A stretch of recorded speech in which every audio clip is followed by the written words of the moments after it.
প্রহরীটি প্রথমে কুষ্ঠরোগীর কাছে এলেন। আসসালামু আলাইকুম।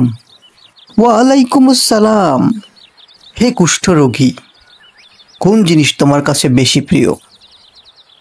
আমার কাছে সব থেকে বেশি প্রিয় হইল সুন্দর ত্বক এবং সুন্দর রং, আর এই কুষ্ঠরোগ থেকে আরোগ্য, যে রোগের লেগে মানুষ আমার ঘৃণা করে।